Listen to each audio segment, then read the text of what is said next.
ज्याचा विषय आहे क्वांटम युगाची सुरुवात आणि आव्हाने. तर मी त्याबद्दल तुम्हाला थोडीशी माहिती सांगणार आहे. तर मी जो चार्ट पेपर तयार केला आहे त्याच्यामध्ये पहिलं चित्र दाखवलं आहे की एक व्यक्ती एका द्वारात प्रवेश करतोय. तर ते द्वार आहे क्वांटम युगाचे द्वार. आताचा व्यक्ती क्वांटम युगात कसा प्रवेश करणार मी तुम्हाला थोडक्यात सांगणार आहे. पहिल्यांदा एखादा आजार झाल्यावर ऋषी मुनींचा किंवा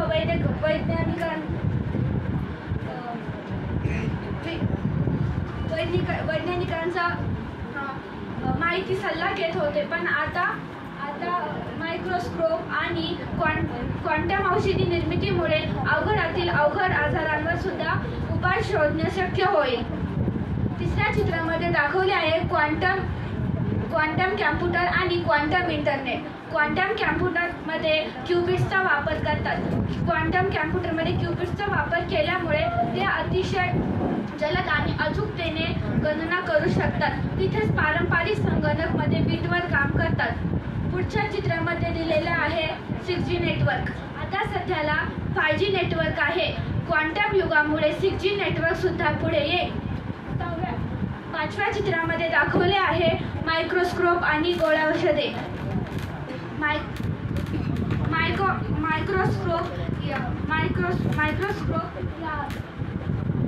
मायक्रोस्कोप दाखवलेले आहे. क्वांटम युग हे औषध निर्मिती कसे करते मी हे तुम्हाला सांगेन. जसे की अल्झायमर, कॅन्सर असे आजार झाले तर त्यावर उपाय नव्हता. पण क्वांटम युगामुळे या आजारांवर उपाय शोधणे शक्य झाले आहे. पुढच्या चित्रात दाखवलेले आहे की रॉकेट आहे, म्हणजेच अंतराळ संशोधनात झपाटलेली प्रगती.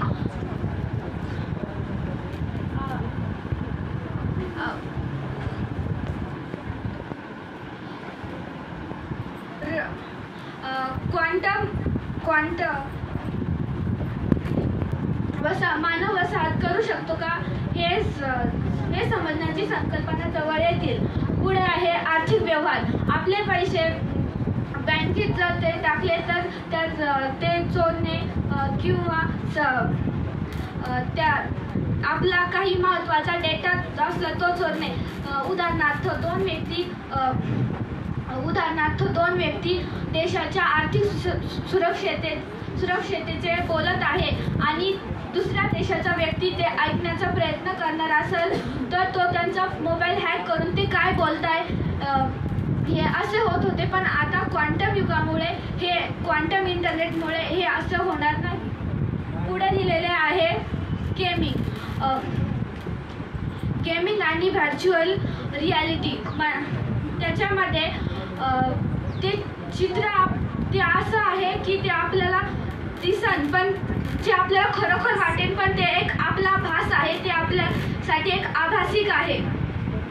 पुढच्या चित्रामध्ये दाखवले आहे रोबोट. आता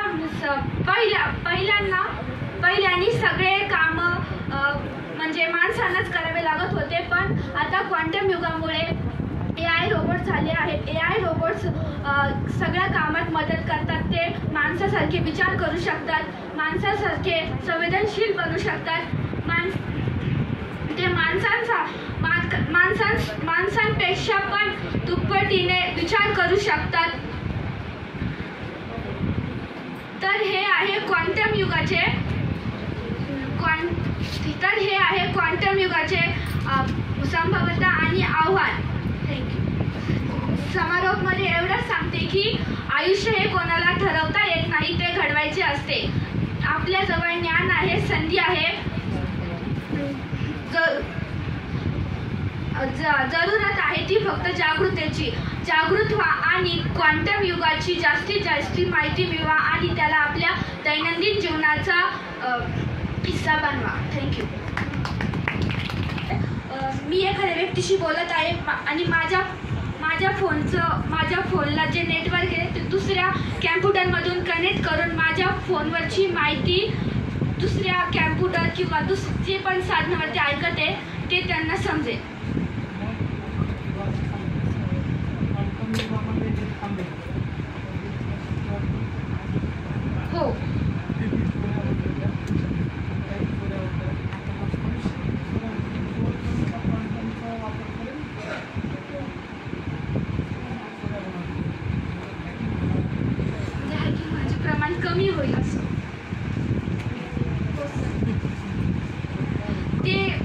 क्वांटम संगणक जितके सुरक्षित आहे तितके ते आपल्यासाठी धोकादायक पण आहे.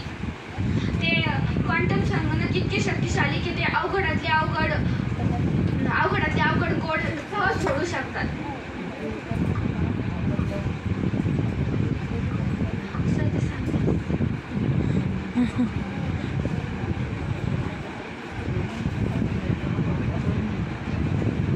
म्हणजे आता कसं 5G नेटवर्क आहे. 5G नेटवर्क म्हणजे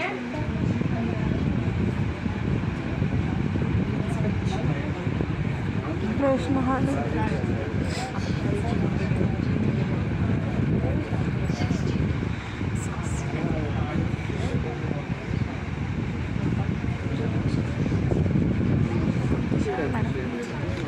माझ्या खूप साऱ्या मित्रांनी quantum physics, quantum mechanics, quantum computer या क्षेत्रात ॲडमिशन घेतले आहे. हो, तुला देखील नाही माहिती. मित्रांनो, आपण जेव्हा जगामध्ये वावरत असतो तेव्हा आपल्याला quantum physics, quantum mechanics, quantum computer असे अनेक शब्द आपल्या कानावर पडत असतात. तेव्हा आपल्याला प्रश्न पडतो की क्वांटम म्हणजे काय, क्वांटम फिजिक्स म्हणजे काय, क्वांटम मेकॅनिक्स म्हणजे काय. म्हणून या सर्व प्रश्नांची उत्तरे देण्यासाठी मी कृष्णा साहेबराव पठाडे आपल्या सर्वांसमोर माझ्या प्रश्नाचा विषय मांडतो, क्वांटम युगाची सर्वात संभाव्यता व आव्हान. मित्रांनो, आपल्याला सर्वप्रथम प्रश्न पडतो तो म्हणजे क्वांटम म्हणजे. तर क्वांटम म्हणजे अणुच्या पातळीवर ऊर्जेच्या वर्तनाचा अभ्यास. क्वांटम हा लॅटिन भाषेतील शब्द असून त्याचा अर्थ किती असा होतो. मित्रांनो, आता आपल्याला प्रश्न पडतो की याची सुरुवात केव्हापासून झाली आणि कशी झाली. तर याची सुरुवात 18व्या शतकाच्या शेवटी इसवी 19व्या शतकाच्या सुरुवातीत झाली. जेव्हा क्वांटम बळ हे वैज्ञानिकांच्या दृष्टीसमोर आले तेव्हा वैज्ञानिकांनी त्याला युनिव्हर्सल लॉ मध्ये समजून घेण्याचा प्रयत्न केला. परंतु युनिव्हर्सल लॉ त्याला खोलवर जाऊन समजावू शकत नव्हते. तेव्हा वैज्ञानिकांना त्यावरची वेगळी थिअरी, वेगळे नियम लिहावे लागले, ज्याला आपण क्वांटम फिजिक्सच्या मदतीने खूप सहजरित्या समजून घेऊ शकतो. असा जन्म झाला तो क्वांटम फिजिक्सचा. परंतु आपल्याला प्रश्न पडतो की याची गरज काय होती. मित्रांनो, आपण नेहमी ऐकत असतो की या देशाने क्वांटम कम्प्युटर बनवले, त्या देशाने क्वांटम कम्प्युटर बनवले, आता क्वांटम कम्प्युटरच्या शर्यतीत भाग घेतला. जर आपल्याला क्वांटम फिजिक्सची गरज समजून घ्यायची असेल तर आपल्याला क्वांटम कम्प्युटर समजून घ्यावे लागेल. सर्वप्रथम आपण क्लासिकल कम्प्युटर काम कसे करते तर बिट्सवरती काम करते. बिट्स म्हणजे काय, 0 आणि 1. आता आपल्याला प्रश्न पडतो की क्वांटम कम्प्युटरची गरज काय आहे. तर हे आपण मल्टिपल वे एक्झाम्पलने समजू. समजा आम्ही क्लासिकल कम्प्युटरला सांगितले की इथे एक्झिटचा मार्ग शोध. तो स्टेप बाय स्टेप सर्व रस्त्यावर जाऊन बघेल आणि शेवटी एक्झिटचा मार्ग शोधेल. तर इथे करोड रस्ते असते, त्याचा खूप वेळ लागला असता. परंतु मी इथे क्वांटम कम्प्युटरला सांगितले की एक्झिटचा मार्ग शोध, तर तो मल्टिपल सोल्युशन काढून काय सेकंदातच आपल्या समोर एक्झिटचा मार्ग शोधून काढेल. आता आपल्याला प्रश्न पडतो की क्वांटम कम्प्युटर काम कसे करते. तर क्वांटम कम्प्युटर काम कसे करते हे समजून घेण्यासाठी आपल्याला ड्युअल नेचर ऑफ पार्टिकल समजून घ्यावे लागेल. ड्युअल नेचर ऑफ पार्टिकल म्हणजे काय. समजा इलेक्ट्रॉन किंवा प्रोटॉन हवेत असतो तेव्हा तो वेव्हच्या स्वरूपात असतो, परंतु तो कोणत्याही वस्तूच्या तेव्हा तो पार्टिकलच्या स्वरूपात असतो. म्हणजे तो वेव्स आणि पार्टिकल या दोन्हीचे रूपे दर्शवत आहे. हे वैज्ञानिकांनी इंटरफेस एक्सपेरिमेंटद्वारे सिद्ध केले होते. ते कसे. समजा एक चेंडू आहे, मी इथून पाठवला तर इथे पडेल, इथून पाठवला तर इथे पडेल. परंतु वैज्ञानिकांनी जेव्हा इलेक्ट्रॉन्स पाठवले तेव्हा असं नव्हते की इथून पाठवले तर इथे पॅटर्न बनाले, इथून पाठवले तर इथे पॅटर्न बनाले तर ते संपूर्ण स्क्रीनवरती बनाले. तेव्हा वैज्ञानिकांना निष्कर्ष काढला की इलेक्ट्रॉन्स हे दोन्ही ठिकाणी 50-50% उपलब्ध होते. परंतु वैज्ञानिकांना प्रश्न पडला की हे करतात काय.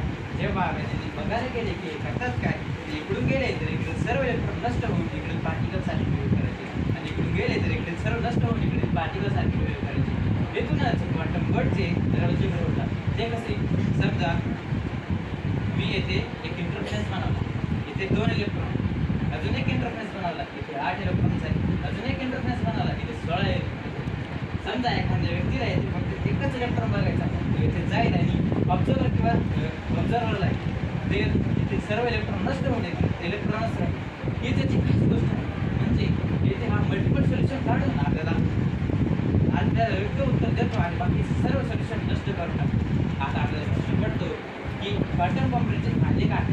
तर क्वांटम कॉम्प्युटरचे फायदे पहिले म्हणले तर विज्ञानातील ती कशी. आज खूप सारे क्वेश्चन्स आहेत ते सोडवले गेले नाही, परंतु क्वांटम कॉम्प्युटरच्या मदतीने ते क्वेश्चन सोडून जिथे विज्ञानाला प्रगती करायला 10 वर्ष लागणार होते ते 1 वर्ष लागले. दुसरे म्हणले तर औषध निर्मिती. ते कसे. समजा आज खूप सारे महामारी, क्लासिकल कॉम्प्युटरला त्यांची मॉलिक्यूल समजून त्या औषधी निर्माण करण्यासाठी खूप सारा वेळ लागेल, जेणेकरून मोठी जीवहानी होईल. परंतु क्वांटम कॉम्प्युटर काय सेकंदातच त्यांची मॉलिक्यूल समजून त्यावरती औषध निर्माण करेल, ज्याने खूप मोठी जीवहानी टाळली. दुसरे म्हणले तर सायबर सुरक्षा देखील खूप वाढेल. दुसरे म्हणले तर अर्थव्यवस्थेतील वाढ ती कशी मोठमोठी काही सेकंदात होऊन आपण अर्थव्यवस्थेत वाढ घडवून आणू शकतो. दुसरे म्हणले तर डिफेन्स प्रणाली कशी, समजा आपण क्वांटम कॉम्प्युटर मदतीने डिफेन्स प्रणाली वाढवली तर आपण खूप सारे हल्ले टाळू शकतो. बरं मित्रांनो, या सर्व फायद्यांमुळे याला क्वांटम युगाची सुरुवातच म्हणता येईल. परंतु यासोबत खूप सारे आव्हाने देखील आहेत. तर पहिले आव्हान म्हणजे तर क्वांटम कॉम्प्युटर बनवले काय सोपे नसून ते खूप कठीण आहे, तसेच ते खूप महागडे देखील आहे. दुसरे आव्हान म्हणले तर क्वांटम कॉम्प्युटर मोठमोठे देश व मोठमोठे कंपनीज वापरू शकतात, जेणेकरून मोठमोठे देश मोठमोठे कंपनीज तांत्रिकदृष्ट्या पुढे जातील. तिसरे म्हणले तर सायबर सुरक्षावरती, कारण की क्वांटम कॉम्प्युटर हा फक्त एकच व्यक्ती वापरत नसून दुसरा देखील वापरू शकतो, जेणेकरून सायबर सुरक्षेवर देखील खूप मोठा हे होईल. तिसरे म्हणले तर डिफेन्स प्रणाली, ते कसे समजा आपल्या शत्रू देशाने आपल्या अगोदरच क्वांटम कॉम्प्युटर बनवले आणि युद्धाच्या वेळेस आपले सर्व डिफेन्स प्रणाली बंद केली तर आपण युद्ध न लढताच हरून जाऊ. मित्रांनो, आता आपल्या सर्वांना समजलेच असेल की क्वांटम युगाची सुरुवात होण्याची शक्यता आहे, परंतु त्यासोबत खूप सारे आव्हाने देखील आहेत. जे होते त्यावरती इलेक्ट्रॉन असे वेव्हच्या स्वरूपात होते, जेव्हा याच्यावर पडले त्यावरती पार्टिकलसारखे बिहेव करायला लागले. त्या पार्टिकलसारखे बिहेव करायचे, तेव्हा वैज्ञानिकांना समजले की इलेक्ट्रॉन्स आणि परंतु ते कोणत्या ठिकाणी वेव्हसारखे दाखवते आणि कोणत्या ठिकाणी पार्टिकलसारखे दाखवते हे वैज्ञानिकांना समजले, कारण की त्यांना ते बघताच आले. कारण की बघायला गेले तर काय व्हायचं, इकडे बघायला गेले तर इकडे सर्व नष्ट होत जायचे आणि इकडे पार्टिकलसाठी वैज्ञानिकाला समजत नव्हतं की केव्हा वेव्हचं स्वरूपात जाते आणि केव्हा पार्टिकलचं स्वरूपात जाते.